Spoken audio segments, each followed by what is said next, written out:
Hello and welcome back to the Strength of G podcast. From a rainy, gloomy London, actually, I'm not gonna lie, I love the rain. I woke up this morning to it pouring down and it was actually such a nice sound. I just lay there with the sound of heavy rain outside and it has rained again since, but mostly it's just dark. That's the gloomy bit. It's very dark. And this room especially, I have a lovely glass kind of bifold at the back of my living room, which is wonderful. But yet this room still feels so dark right now. I've got like a few lights on, but I think if I turn this spotlight on above me, it just looks so weird with that light directly above you, so I'm not going to do that. But anyway, you're not here to look at me, you're here to listen and to chat, so let's chat. And today's episode is about putting yourself first and basically stop burning yourself out. This has come up a few times. I have two clients in particular who I had conversations about this with this week, so I thought it would be a great addition to the Mindset Reset podcast. One client mentioned feeling quite overwhelmed lately with both work and financial stress, which in turn has made her feel really tired and drained. And she mentioned wanting to put herself first for the next coming weeks, which is, yes, really important. And another client has actually booked a staycation away to reset. And she said to me, and I think it's a great phrase, she was like, I'm going to really work hard. It's like 4 days. 4 days is quite a long time as well. But yeah, 4 days to be as unproductive as possible. She's like, I'm always trying to be productive. I'm always trying to be productive. I just need to stop. And it's really interesting. And it's a theme that comes up time and time again. I even had a one-to-one client leave because they were so burnt out and they just couldn't manage everything, which is a really big deal. And they are working on themselves now and on coming back from burnout. So it's real, and you may be at a different state. You may not have burnout, but let's assume you're experiencing some of the symptoms. And I think most people, or a lot of people, are at some point on the kind of spectrum of, well, not spectrum, but I don't know if spectrum is the right word, but essentially you may be presenting more or less the symptoms, the signs and symptoms of burnout. But wherever you are on that scale, it's important to address it, because even if you are at the early stages, best to catch it now and look after yourself. But if you're at the further end of the scale and you're feeling really bad and really tired all the time and burnt out and you can't concentrate and you're struggling to attend social events and you wake up feeling with a feeling of dread, like, we need to address that now. If you're not there yet, you don't want to get there, right? So something that's really important is to slow down. And I know that can be hard when there's a lot going on, but what I like to do is to kind of brain dump, or I love a to-do list. So I'll create a list of like all these things that are in my mind, that are in here, that are stuck in my head, that I want to do, or that I need to do, or that I feel are important and urgent. And I put them all into a bullet point list and then really look at it. And are there things in there that are redundant, that have been in your mind, bothering you, keeping you awake at night, that actually you don't need to do right now, or you don't need to do at all? They're a nice idea, or they're a nice thing that you could do, but actually right now you don't have the capacity to do it, and delete. And there is a harsh realization that you have to face, which is you can't do everything. But actually, as we all know, better to do less things but do them well. So take that list, scratch off or delete the ones you're not going to do, that there just isn't time to do everything. That's really important, really cathartic, and a great way to start. So that's kind of decluttering your brain. Another one is rest and sleep. And this is the one I'm worst at, actually. I'm very proactive. I'm very good at doing. I'm not very good at not doing. I have moments of complete zen where I feel really at peace. It's usually when I'm training. But even then, if you think about it, I'm still doing something. I'm training. So, yeah, still not great. But, yeah, one of the things this is one of the ones I struggle with the most is sleep and rest. But I still try and do my best. I may not ever be as good as, say, my ex-boyfriend, who used to hit the bed and fall asleep immediately. And he had so much going on, just as much as me. He would hit the bed, fall asleep, like immediately. And it'd be so annoying. And he'd wake up in the morning and he'd have had his 7-8 hours sleep. And I'd be there like, this is great. I am wide awake. So yeah. I will never be excellent at this, but that doesn't mean I'm not working on it and that I'm not better than if I wasn't working on it. So don't seek perfection, but aim to just work on these things. So the second one is sleep. Aim for 7 to 9 hours a night. I like to think of this as time in bed, because I know I'm not always going to be asleep for 7 to 9 hours, but I can spend time in bed resting. And actually sometimes you feel pretty good the next day just because you rested. Try and keep a consistent bedtime and wake time, because that does help your circadian rhythm. It does help to be in a routine. You'll notice sometimes you miss that window of when you would fall asleep, and then it can be quite hard to fall asleep afterwards. You know, sometimes it just happens. You're not, like I said already, you're not going to be perfect, but try and have a consistent bedtime and wake time. So for example, around 10:30, I try and get upstairs, try to brush my teeth, start to get ready for bed. And that really helps. Also, some things I've noticed help me, like lying in bed with a book, or like putting my phone somewhere else, not checking it. I also noticed actually recently I started washing my face when I come home from work, not right before bed, because I noticed that it really woke me up. And I wonder if it's because I wash my face in the morning. So I wake up, one of the first things I do is wash my face. And it was also one of the last things I did before bed. And I wonder if the two just don't go very well together, because it was waking me up, which is not what you want before bed. So instead, I now do it when I get in. Because when I get in, I feel quite tired and sometimes quite greasy from like the commute and all of that. So I get in, and if I've been training, I'm getting in the shower anyway. Or if I'm not, I'll still wash my face before then, which is before dinner. So then by the time I go to bed, I'm kind of after dinner, maybe I'll watch a bit of TV, I'm getting sleepy, and then I go to bed. But I don't wash my face and wake myself up again. So that's just food for thought, but that's something I've changed. If you struggle to fall asleep, it's also very much recommended in the literature to create a wind down routine. So that could be like a 5-step wind down routine. And this works really well if you think of like babies and toddlers. They often have a routine where they have a bottle, they have a bath, and then you read them a story, and then you put them to bed. And they start to know that that's the routine, and then fall asleep.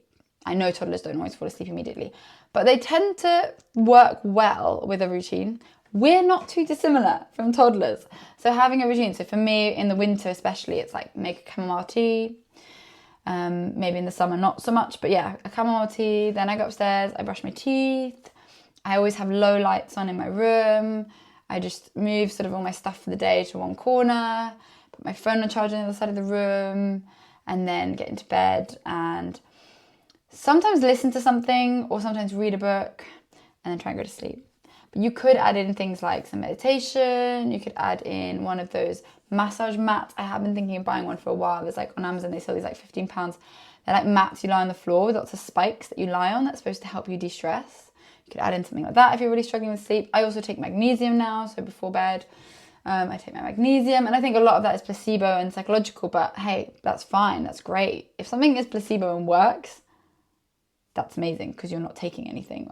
I am taking magnesium, but I'm taking a very light dose, and I don't know if it actually sends me to sleep, but it makes me feel like, yeah, I'm doing everything I can to have a good night's sleep. So create your own wind down routine of 5 to 7 steps max, and then you write them in your notes, like 1 to 7 or 1 to 5, so that you follow it in that order. It's quite important to stick to the order. So then by the time you get into bed, you're kind of like in that trajectory, and your brain knows you're in the trajectory. But it is important that you don't insert random steps in between, like, oh, let me just check my Instagram, insert that halfway through your wind down routine. Like, then it's not going to work. So give that a go if you're struggling with sleep. Another thing that can really help is having a morning routine. I'm actually really consistent with my morning routine, but it's actually not that revolutionary. Like, I get up, I always have a shower or wash my face. Like, water really wakes me up.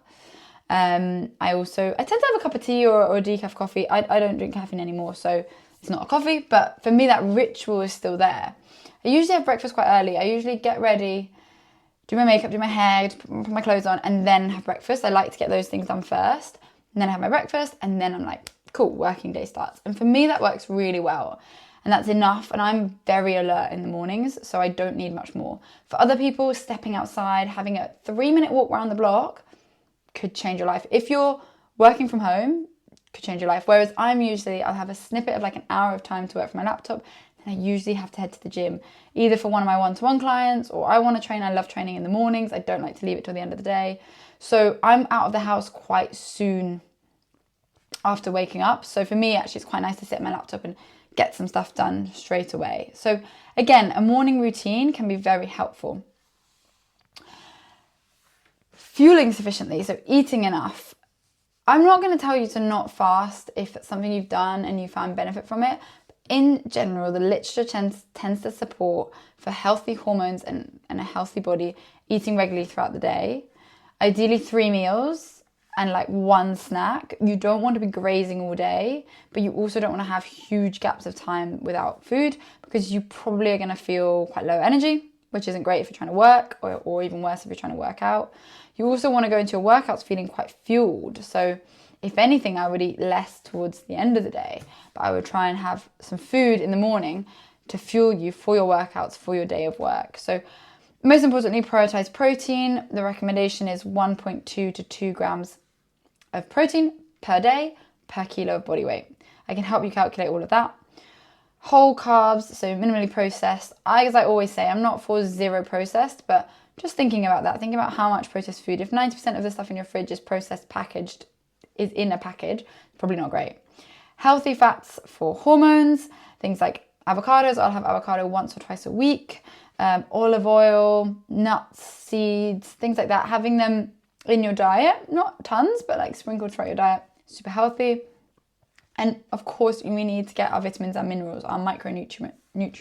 Vitamins and minerals like vitamin A, vitamin K, calcium, sodium, iron, and those come from vegetables, fruit, and whole foods. So I always say aim to have 8+ different fruits and veg in your diet. And that really comes down to having like 1 with your breakfast, 1 as a snack, and about 2 or 3 in your dinner, and ideally 2 or 3 in your lunch as well. And that's already like 9 vegetables across the day. Yeah, that's right. Exercise more. Most people are not exercising enough. Now, of course, if you're already doing 4 sessions a week, you are doing plenty. But if you're not, prioritize exercise. Exercising at least 2 times a week, ideally 2 to 4 times a week. Resistance training is super important for everyone, whether you were trying to perform at your best in your sport, or whether you are someone who is getting a bit older and is worried about their health, their joints. Exercise is so important, in particular strength training. So I would recommend 2 to 3 strength training sessions a week. Some cardiovascular, some cardio, because that's great for your heart and lungs. Cardio itself doesn't make you lose weight, but it is important to do it for other reasons, such as your health and your cardiovascular health, so the health of your heart and lungs.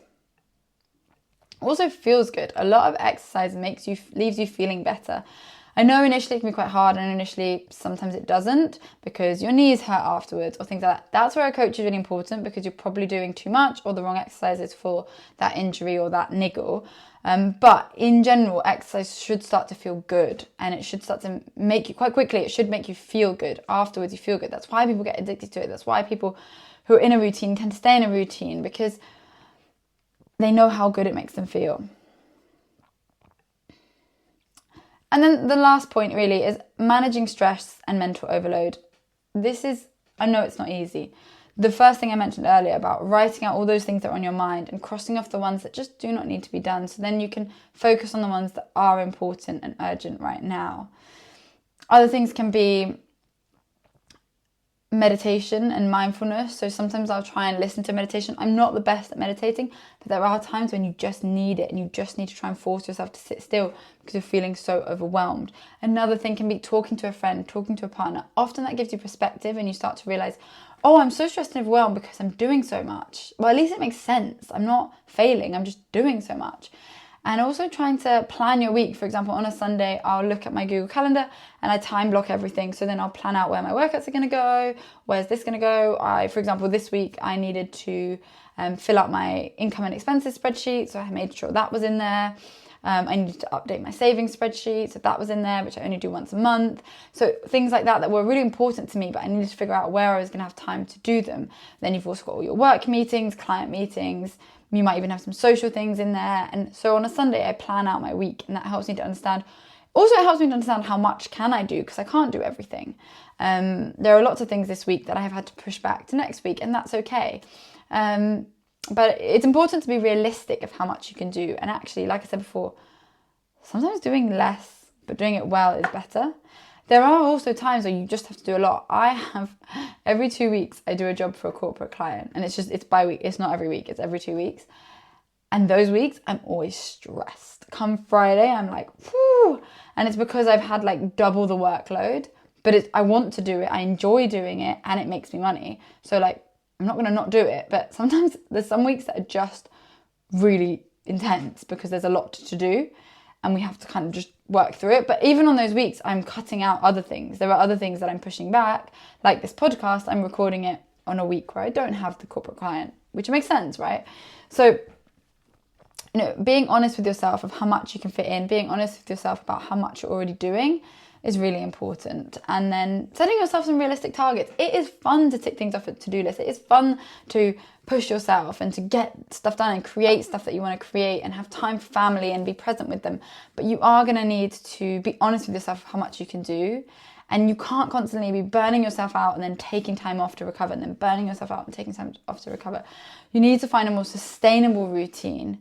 And maybe, it does involve doing less, but it's going to make you feel better. And if you feel better, you're going to be more present with your family. You're going to be a better partner. You're going to be a better mother, a better friend, a better father.